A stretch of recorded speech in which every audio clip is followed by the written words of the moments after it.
today I want to talk about A Tree Grows in Brooklyn, and it's our current read-along here on BookTube. And I have to say I absolutely love this book. I only read to the half because I wanted to talk to you about text passages that I really loved and just about the first half of the book before I know the second.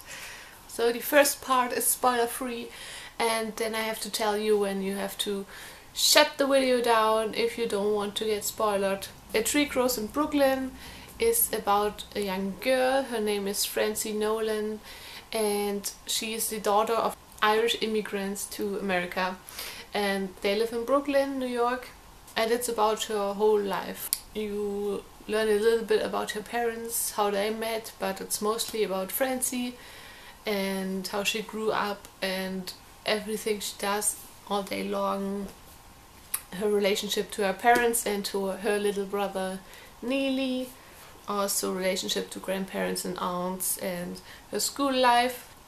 It's already quite historical. It's from 1943, but the book, at least the first half, is around, I don't know, 1910 or something. Many things are new to me and it's really interesting to read about them. The author Betty Smith, it's kind of a memoir. The book is really inspired from her upbringing in Brooklyn, so I guess you learn really a lot of stuff that actually happened. I absolutely love the writing style. I love that you learn so much about the time. Everything is really detailed. If you like those kind of books, then this would be for you. For example, she really describes all the shops in the neighborhood and what everything costs, and she describes the community, what they eat, and they're quite poor. I absolutely love it. Francie is one of the most, if not the most beautiful character I've ever read about in a book.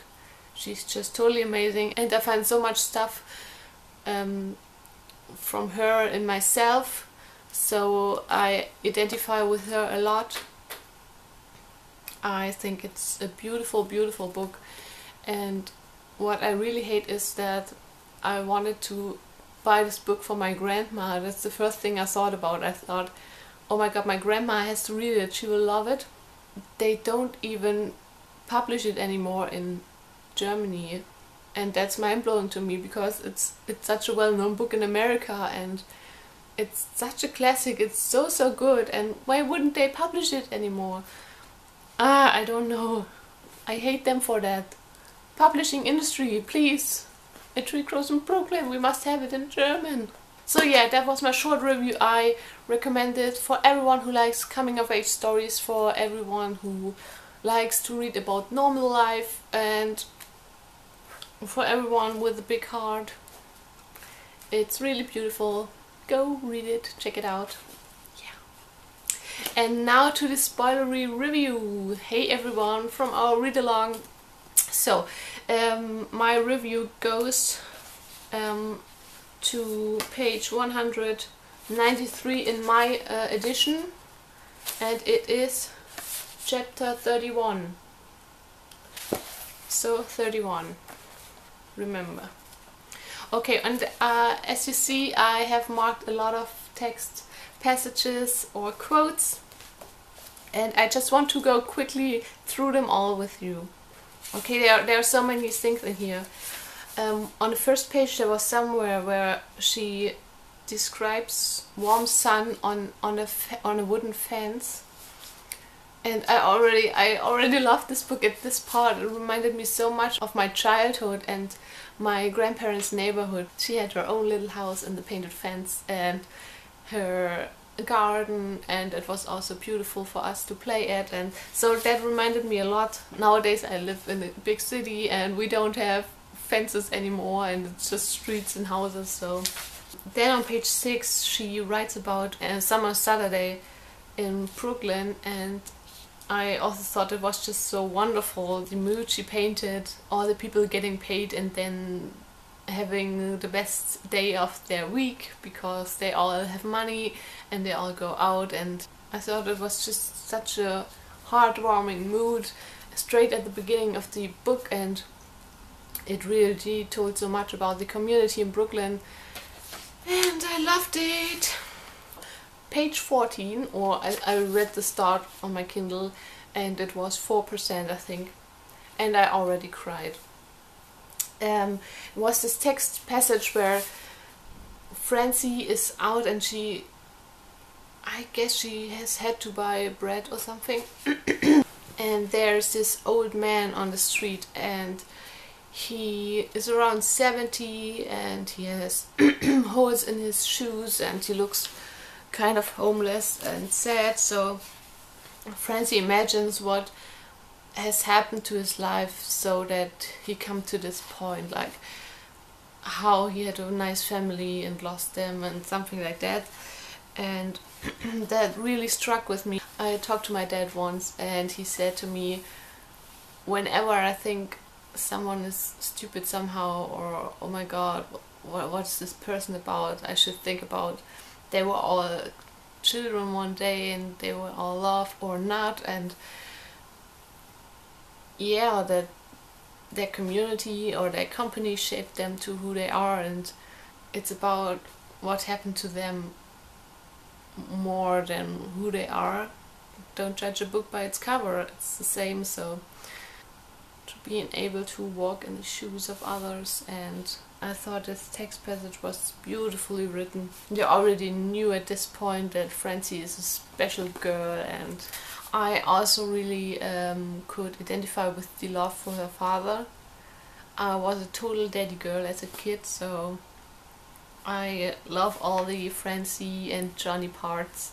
You really see that he's just a normal guy and he's really cute to his kids, but the way his kids see him is just so beyond everything, you know. It's this total childish love, and I thought that was so beautiful.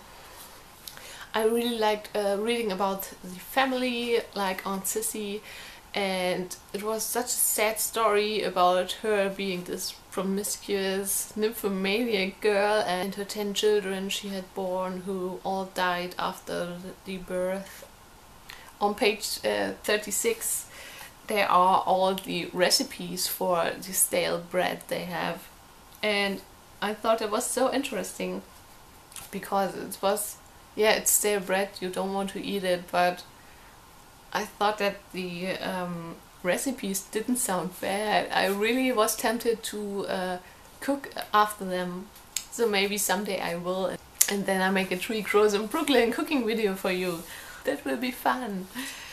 I also really like that Francie is totally non-judgmental. She always tries to get her own opinion. For example, she's at that shop where the Jew is selling pickles, and she heard that he's a really mean man and that he always spits into the pickle container, but she thought, no, he's probably a nice man, and they all just tell bullshit about him. Even though he was not really nice to her, I really liked that. Then at the beginning of book 2 there is this part where you get to know how Johnny and Katie met, and although I thought they were quite cute together, I thought that already made me don't like Katie, because she was so selfish about it, snapped him away from her best friend. I kind of think that was not so nice. I mean, I can understand it, but I feel like Johnny and Francie are those much more important persons for this book, and Katie's more, she's the mother, but I don't think she's as important. So let's see how it goes on, because I was already spoiled. Then you get to know about the Nolan boys, that they all will die before they are 30 except Johnny, and I thought that was really tragic too. Then some other parts that really hurt me.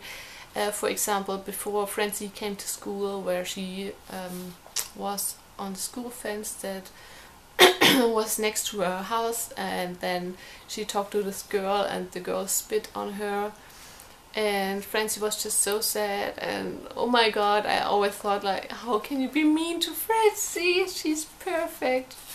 Oh. And yes, as I already said, I love the neighborhood descriptions, the shop descriptions.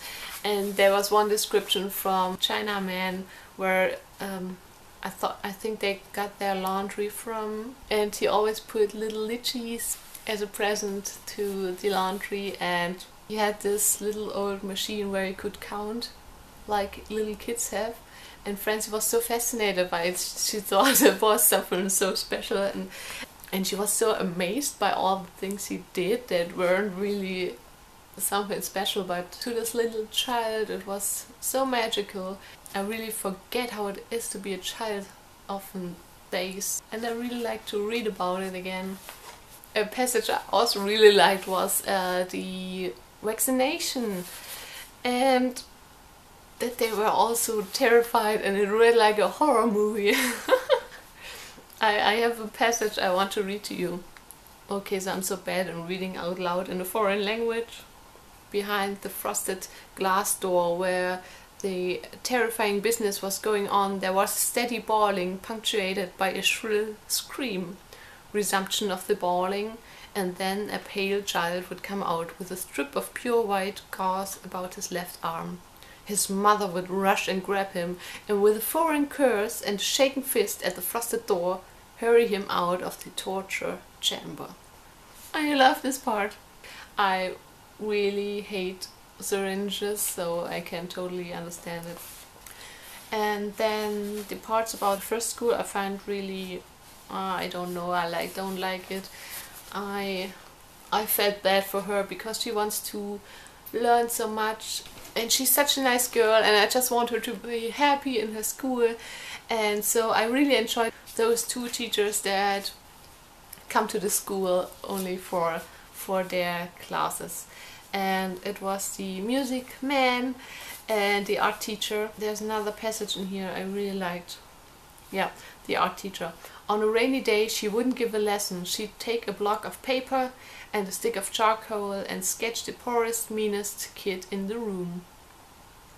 And when the picture was finished, you didn't see the dirt or the meanness. You saw the glory of innocence and the poignancy of a baby growing up too soon. Oh, I really loved that there was one teacher or two who really did something nice for the bad kids, the poor kids, and not just all those pretty girls with their hair ribbons. Yeah. It's so unfair. Okay, then there was a quote on this page, and it's page 132 on my book, and it is: "There had to be the dark and muddy waters, so that the sun could have something to background its flashing glory." And I really like that quote. Already put it on Twitter in our real long hashtag, so you can find it there. Oh, and I forgot the library passages. I didn't mark them, I don't know why. I loved everything that was in there about reading. And on this page 133, chapter 22, there is this whole passage where she writes about what it felt like to finally have the ability to read. And that was so beautiful. I can remember it myself. I was so amazed by reading. I loved everything. I was one of the first children in my class who could read really well, and from that time on the world was hers for the reading. She would never be lonely again, never miss the lack of intimate friends. Books became her friends, and there was one for every mood. There was poetry for quiet companionship. There was adventure when she tired of quiet hours. There would be love stories when she came into adolescence, and when she wanted to feel a closeness to someone, she could read a biography. On that day, when she first knew she could read, she made a vow to read one book a day as long as she lived. And then she also wrote about how she put faces to every number, and then she always told a story with every math exercise they had to do. Oh, I thought that was so great. So we're nearly finished. The part about Christmas, chapter 27 or page 161. I love the Christmas tree throwing. It was so cute. I really liked it. At Christmas Day or Christmas night, when nobody would come and buy another Christmas tree, the guy who sells the trees has to get rid of them, and because they won't just give them away for free, so that next year nobody would buy one again, he makes a game of it and he throws the big trees onto the children, and who can catches it without falling gets the tree. Neely and Francie are very fortunate and get the biggest tree together. And then the last passage I have is where Francie, Neely, Johnny and Tilly, the neighborhood kid, go fishing, and then they and then they are on their way home and they all puke while they are riding this car home, and all the people look, and it's just such a hilarious scene. I was absolutely great. Part 2 will come. I really am a slow reader with this one. I just want to really understand everything, and I'm so slow. I read, don't know, 10 pages in an hour, or no, probably a bit more, but it's bad. So I hope I will finish this one in February. But I will definitely do a part 2 of this review. Write down what you think your favorite scenes were from the first parts. No spoilers, please. And see you on Twitter with the hashtag Brooklyn Read Along. Bye everyone, and happy reading.